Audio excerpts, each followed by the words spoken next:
Hey, it's Rebecca Simon Peter with Leadership Mojo. I am working on my next book, which I can't wait to tell you about, but it's really about ministry. I want to say post pandemic, but we're not quite post pandemic. And in the process of getting ready for writing this book, I have been reading up about the what so with teens. And I want to share with you, I thought it'd make a really great leadership mojo today to talk with you about can teens belong at church? Now, I chose the word belong on purpose. Number one, we don't do a lot of belonging anymore. People don't really join organizations the way they used to. I don't have to tell you that. There was that famous book 20, 30 years ago, Bowling Alone. People don't really join organizations the way they used to. And yet, the key factor that determines happiness, longevity, and well being is belonging, when people feel like they belong. It's probably not surprising that with all the isolation that's happened during the pandemic, that this sense of belonging really got chopped. It like belonging to people, belonging to each other. It's just not the same anymore.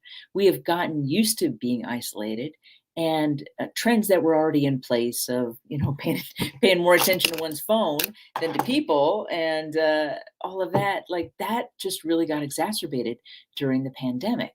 So I choose the word belong really, really carefully because we need to belong. And yet, of all the generations, Gen Z is the generation that is most connected to their phones and devices and least connected to the human beings around them. Now, this is a broad generalization because it's not going to be true for every teen. It's not true for every Gen Zer, but it's the trend in that generations.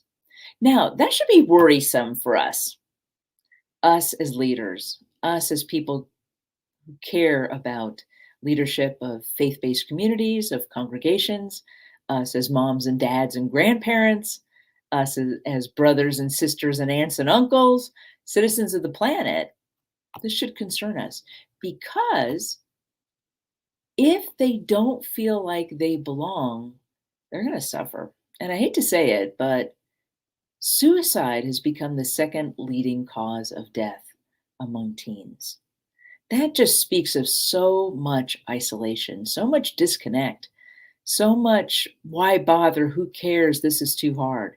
It's amazing, but when you have face to face time with people, whether it's family meals, school, friends, when you've got that face to face time, when you got people, there's just so much more resilience that you have. So much more resilience to handle what's in front of you, the unexpected, the hard, the sad, the tragic, the challenging, the slightly annoying. All of that becomes easier when you got people. So, when we're talking about can teens belong at church, we're not just talking about growing the size of a congregation. We're talking about really having an impact on an entire generation. And not just that generation, but the generations that come after them. I was reading about an article on a book called Hollowed Out, a warning about America's next generation. Now, I haven't read the book, so I can't speak to it directly.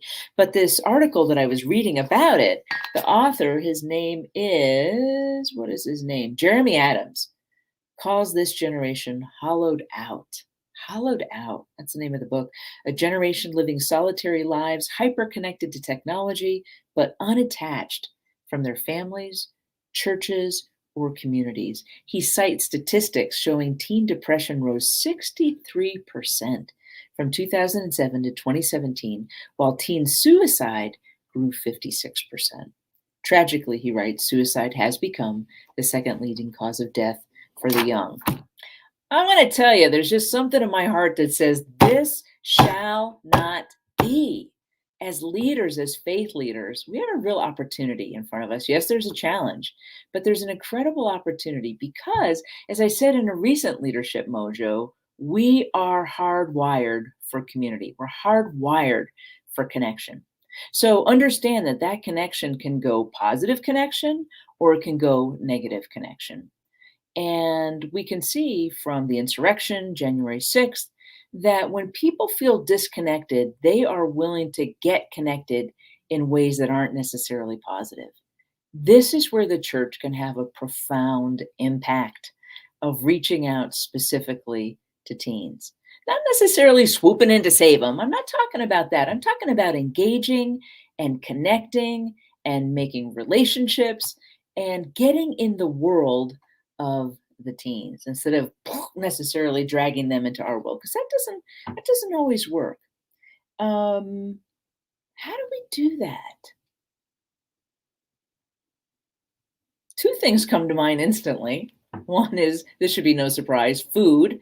Food is an incredible uh, opportunity to gather people together. I think there's a reason that so much of the stories of Jesus take place around tables. You got to eat, and eating does bring people together, and it brings disparate people together.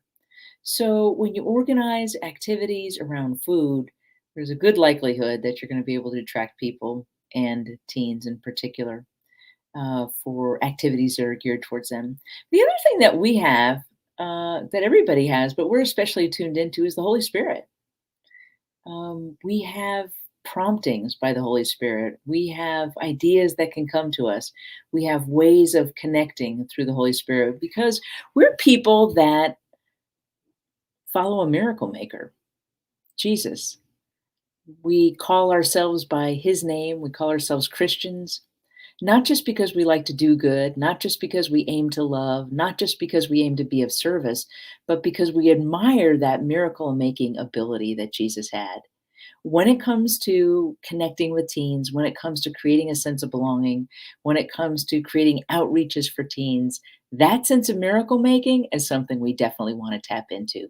As I've been reading more and more about the younger generations, one of the things that I've come across is that young people, not just teens, but millennials, leave church not because there isn't a seeker service, not because the music isn't quite right, not because the pastor doesn't have a PhD or something along those lines, but because there's a quality of authenticity that's missing. Authenticity is missing. Perhaps a lot of rules, perhaps a lot of doctrine, but not a lot of space for questioning, not a lot of space for honest discussion or honest debate, not a lot of space for people to be where they are and who they are. So when we think about creating miracles, co creating miracles with God, with teens, with food, with belonging, I think we really have to include that element of allowing for questioning, allowing for discussion, allowing for debate.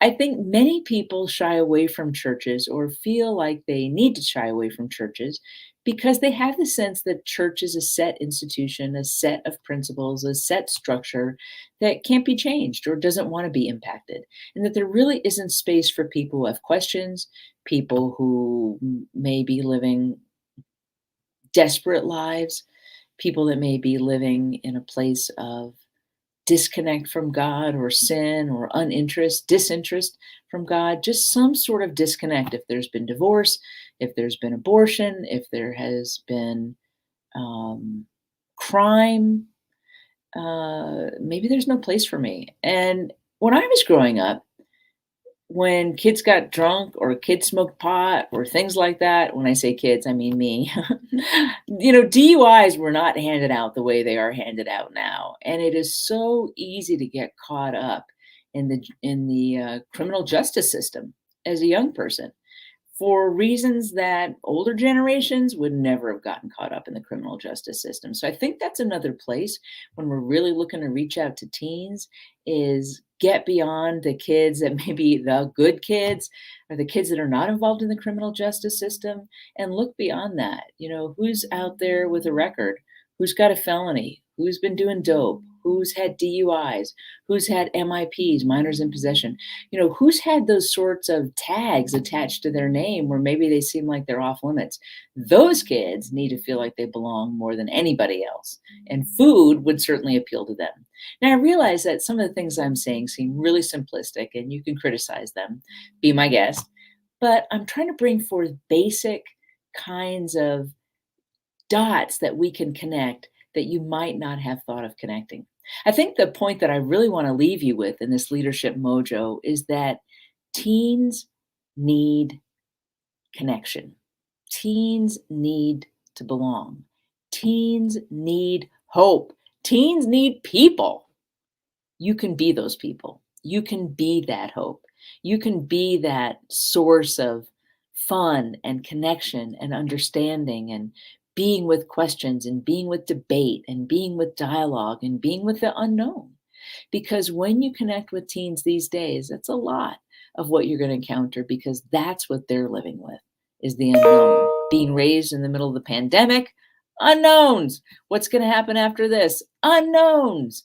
So a lot of unknowns. So I want to encourage you to expand your capacity to be with the unknown, show up with food, be with questions, be with discussion, and help teens feel like they belong. I think one of the best ways to do that is to understand that you belong to teens and teens belong to you because we're all human family.